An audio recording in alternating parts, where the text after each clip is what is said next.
Sir வணக்கம். வணக்கம். என்னுடைய பெயர் கருணாகரன். கள்ளக்குறிச்சி மாவட்டம் தேமுதிகனுடைய மாவட்ட கழக செயலாளராக இருக்கேன். சார், தற்போது கள்ளக்குறிச்சியை பொறுத்த வரைக்கும் 68க்கும் மேலானவர்கள் இந்த கள்ளக்குறிச்சியில் விஷச்சாராயத்தினால உயிரிழந்திருக்காங்க.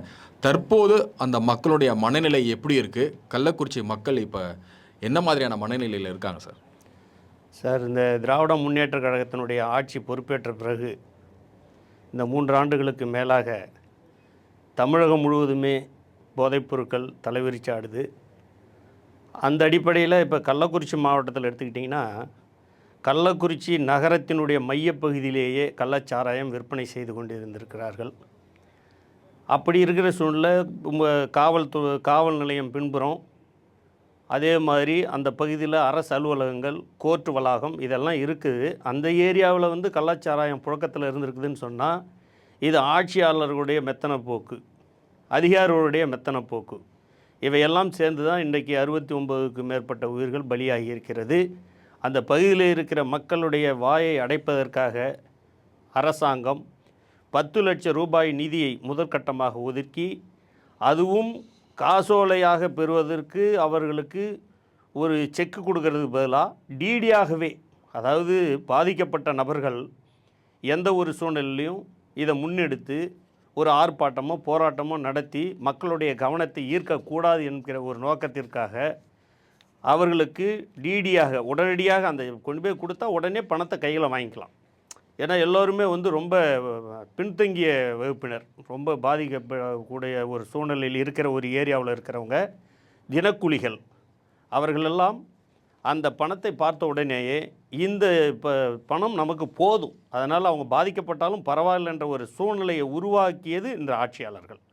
அப்படி இருக்கிற சூழ்நிலை அங்கே இருக்கிற மக்கள் மனநிலை வெளியில் சொல்ல முடியல. அதாவது வாயடைப்பு, இந்த பணத்தை கொடுத்து வாயை அடைச்சிட்டாங்க. வெளியிலே சொல்ல முடியாத ஒரு சூழ்நிலை இருக்கிறது. ஆனாலும் கூட என்றைக்காக இருந்தாலும் இந்த நிகழ்வு வெளிப்படும். மிகப்பெரிய அளவில் இந்த தாக்கம் வெளியாகும். வரப்போகிற தேர்தலில் அது மிகப்பெரிய எதிரொலியாக வரும். இதுவே பாராளுமன்ற தேர்தலுக்கு முன்பாக இது போன்ற ஒரு செயல் நடந்திருந்தால் நிச்சயமாக மிகப்பெரிய ஒரு தாக்கத்தை அந்த தொகுதியில் ஏற்படுத்தியிருக்கும். அந்த மக்கள் கடுமையான கோபத்தில் தான் இந்த ஆட்சியாளர்கள் மீது இருக்கிறார்கள். பணம் ஒரு பக்கம் கொடுத்து வாயை அடைச்சிருந்தாலும் கூட இந்த ஆட்சியின் மீது மிகப்பெரிய ஒரு அதிருப்தியில் தான் அந்த மாவட்ட மக்கள், அந்த கள்ளக்குறிச்சி மக்கள் நிச்சயமாக இருக்கிறார்கள். சார், கள்ளக்குறிச்சியில் பாதிக்கப்பட்ட மக்கள்னு இல்லாமல் பொதுமக்கள் வைக்கக்கூடிய குற்றச்சாட்டு என்னவா இருக்குன்னா, இங்கே கள்ளச்சாராயம் காய்ச்சறவங்களுக்கு காவல்துறையும் உடந்தை, அரெஸ்ட் பண்ணுவாங்க, காசை வாங்கிட்டு விட்டுருவாங்க. இங்கே இருக்க கவுன்சிலர்களும் உடந்தை. ஒருவேளை அரெஸ்ட் பண்ணால் கவுன்சிலர் ஃபோன் பண்ணி போலீஸையே மிரட்டுவாங்க. எம்எல்ஏக்கள், எம்பிக்கள், திமுகவை சேர்ந்த அத்தனை பேரும் இதுக்கு உடந்தை தான், தெரிஞ்சு தான் இதெல்லாம் நடந்ததுங்கிறாங்க. இது நீங்கள் உங்களுடைய கருத்து என்ன சார்? 100% இது ஏற்புடைய விஷயம். ஒரு கள்ளச்சாராய வியாபாரி ஒரு பெரிய ஒரு நகராட்சிக்குள்ளே இந்த தொழிலை நல்லா சிறப்பாக செய்துட்டு வர்றாருன்னு சொன்னால், அங்கே இருக்கிற கவுன்சிலர்கள், அங்கே இருக்கிற சட்டமன்ற உறுப்பினர், இந்த ஆளுங்கட்சியாக இருக்கக்கூடிய அதை சம்பந்தப்பட்ட அத்தனை நிர்வாகிகளும் இதற்கு உடந்தையாக இருந்திருக்கிறார்கள். இப்போ விசாரிக்கிற பொழுது தான் தெரியுது அந்த ஏரியாவில் என்ன நடக்குதுன்னு சொல்லி. காவல்துறை 100% காவல்துறைக்கு தெரியாமல் இந்த விஷயம் நடக்கவே இல்லை. ஏன்னு சொன்னால், அந்த பகுதியில் அந்த கருணாபுரம் என்கிற பகுதியை ஒட்டி ஆறு, அந்த ஆறு தான் குறுக்க, அதுக்கு மேற்பகுதியில் இருக்கிற நிலப்பகுதியில் தான் இந்த வியாபாரம் ஜோராக நடந்திருக்குது, இந்த கள்ளச்சாராய வியாபாரம். ஆனால் காவல்துறைக்கு தெரியாமல் இது நடக்கவே இல்லை. காவல்துறை இதை கண்டுகொள்ளாமல் அவர்களுக்கு வேண்டிய மாமூலை வாங்கி பெற்றுக்கொண்டு இந்த கள்ளச்சாராய வியாபாரத்திற்கு உடந்தையாக இருந்திருக்கிறார்கள். அரசியல்வாதிகளும் மாதந்தோறும் அந்த கோவிந்தராஜ் என்கிற கண்ணுக்குட்டியிடம் 100% இந்த கள்ளச்சாராய வியாபாரத்திற்காக அங்கே இருக்கிற கவுன்சிலர்கள் கையூட்டு பெற்றிருக்கிறார்கள்.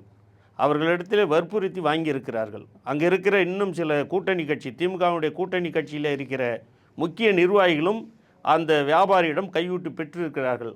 அவரிடத்திலே மாமூல் வாங்கி கொண்டு தான் இந்த வியாபாரத்தை நடத்துவதற்கு உறுதுணையாக இருந்திருக்கிறார்கள் என்று அங்கே அந்த பகுதியில் இருக்கிற மக்கள் வெகுவாக பேசிக்கொண்டிருக்கிறார்கள். இந்த கள்ளச்சாராயம் விவகாரமாக ஒரு 11 பேர் இப்போ அரெஸ்ட் பண்ணி விசாரணை நடத்திக்கிட்டு இருக்காங்க. இதில் பெரும்பாலானவர்கள் திமுக தொடர்புடையவர்கள், திமுக கட்சியிலேயே உறுப்பினராக இருக்காங்கன்னு சொல்கிறாங்க. அது எப்படி பார்க்குறீங்க? உண்மையாது? அது எந்த அளவுக்கு உண்மைன்றது விசாரணையில் தான் தெரிய வரும். ஏன்னா இப்போ நாம் பார்வையில் இருக்கிறது வேறு, விசாரணை என்பது வேறு.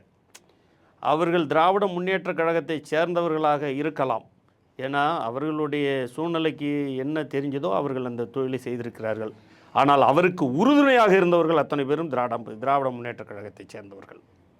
இந்த உயிரிழந்த குடும்பத்திற்கு அடுத்த கட்டமாக அவங்களுடைய வாழ்வாதாரத்துக்கோ, படிப்புக்கோ, வேலைவாய்ப்புக்கோ இந்த திமுக அரசு ஏதேனும் உதவி செஞ்சிருக்கா? செய்கிறாங்களா? அதுக்கான முயற்சி எடுத்திருக்காங்களா? சார், அரசாங்கம் இப்போ அலௌன்ஸ் பண்ணுனது எல்லாருக்கும் தெரிஞ்ச விஷயம். ஒரு நபர் இறந்து விட்டால் அவருக்கு 10 லட்சம் ரூபாயும், பாதிக்கப்பட்டவர் மருத்துவமனையில் இருந்தால் அவருக்கு 50,000 ரூபாயும் முதற்கட்டமாக அறிவித்தார்கள். அதற்கு பிறகு சட்டமன்ற கூட்டத்தொடரிலே முதலமைச்சர் அவர்கள் தெளிவாக சொல்லியிருக்கிறார். அப்பா அம்மா 2 பேரையும் இழந்த குழந்தைக்கு 5 லட்சம் ரூபாய் டெபாசிட் செய்யப்படும். ஒருவர் இறந்திருந்தால், அப்பாவோ அம்மாவோ யாராவது ஒருவர் இறந்திருந்தால் 3 லட்சம் ரூபாய் டெபாசிட் செய்யப்படும். அவர்கள் 18 வயது வரையில் படித்து முடிப்பதற்கு உண்டான செலவை அரசே ஏற்கும். அது தவிர மாதந்தோறும் 5,000 ரூபாய் கொடுப்பேன் என்று அவர் வாக்குறுதி அளித்திருக்கிறார். அது எந்த அளவுக்கு நடைமுறைக்கு வரும் என்பது வருகின்ற காலங்களில் தான் தெரிய வரும். இல்லை, இப்போ நாளைக்கு ஆட்சி மாற்றம் நடந்தால் இதெல்லாம் சாத்தியப்படுமா? இது தொடருமா? சார், அதுக்கு இப்போ அவர் கொடுத்துருக்கிற வாக்குறுதி எந்த அளவுக்கு நடைபெறும் என்பது போக போக தான் தெரியும். ஏன்னா இப்போ இந்த 10 லட்சம் ரூபான்றது கையில் கொடுத்துட்டாங்க. மீதி அவர் சொல்லியிருக்கிறதுக்கெல்லாம் அவர் அதற்கு என்ன அந்த அரசாங்கம் சரத்து ரெடி பண்ணி கொடுக்க போகிறாங்கன்றது தெரியல. அது காலப்போக்கில் அது ஒரு ஜீவோவாக வந்தால் தான் அதை நம்ம 100% ஏற்றுக்க முடியும். இல்லை, பொதுவாகவே கள்ளக்குறிச்சியில் திமுகவினுடைய செயல்பாடுகள் எப்படி இருக்குது சார்? நமக்கு வந்த தகவலின் அடிப்படையில் அங்கே அராஜகம் தான் நடக்குதுங்கிறாங்க, ஒரே அட்டூழியமாக இருக்குங்கிறாங்க. நீங்கள் அங்கேயே இருக்கக்கூடிய ஆட்கள், நீங்கள் எப்படி பார்க்குறீங்க? 100% அராஜக ஆட்சி தான் அங்கே நடந்துக்கிட்டு இருக்குது. ஒரு அரசாங்க தரப்பில் ஒரு டெண்டர் விடுறாங்கன்னு வச்சிங்களேன், அந்த டெண்டர் முறையாக யாருக்கும் தெரியப்படுத்துறதில்ல. அங்கே இருக்கிற அவர்களுடைய அதிகாரத்தை பயன்படுத்தி அவர்களாகவே அந்த டெண்டரை விட்டுட்டு, அங்கே இருக்கிற கட்சிக்காரங்க கூட யாரும், இந்த அடிமட்டத்தில் இருக்க கட்சிக்காரங்க கூட அந்த இன்றைக்கு ஆட்சியில் எந்த ஒரு பலனையும் அனுபவித்ததாக தெரியவில்லை. அங்கே இருக்கிற முக்கிய நிர்வாகிகள், மாவட்ட செயலாளர், சட்டமன்ற உறுப்பினர், அங்கே இருக்கிற அந்த நகர்மன்ற தலைவர், இவர்கள் போன்றவர்களை மட்டுமே அதை மையமாக வைத்து இது போன்ற செயல்கள் அங்கே நடந்து வந்து கொண்டிருக்கிறது.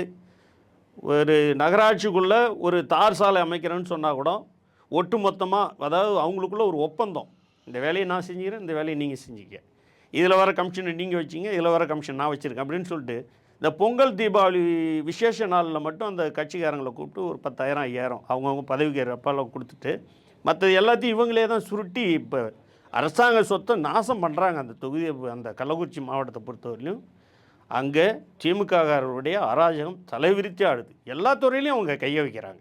எல்லாரோடையும் மிரட்டல் தான். இப்போ அந்த பகுதியில் இருந்த அந்த மாவட்டத்தை பொறுத்தவரையிலும் ஆட்சி தலைவர் இருந்தார், மாவட்ட ஆட்சித்தலைவர் இருந்தார், சரண்குமார் ஜடாவத்துன்னு நினைக்கிறேன். அவர் வந்து திமுகவுடைய மாவட்ட செயலாளராகவே அங்கே செயல்பட்டுக்கிட்டு இருந்தார். அவர் அந்த ஆட்சி, அந்த அரசியல்வாதிகள் என்ன சொல்கிறாங்களோ அதை மட்டுமே செஞ்சுக்கிட்டு இருந்தார்.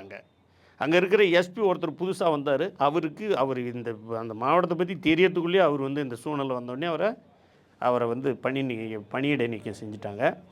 ஆனால் அவர்கள் வைத்ததே சட்டம், அவர்கள் சொன்னதே சட்டம். அவர் என்ன நினைக்கிறார்களோ அது மட்டுமே நடக்க வேண்டும். அதுதான் அந்த மாவட்டத்தில் நடந்துகிட்டு இருக்குது. அரசியல்வாதிகள் கோடிக்கணக்கில் சொத்தை வாங்கி குமிச்சிட்டு இருக்கிறாங்க அந்த மாவட்டத்தில். மக்களை பற்றி எந்த கவலையும் படுவதில்லை.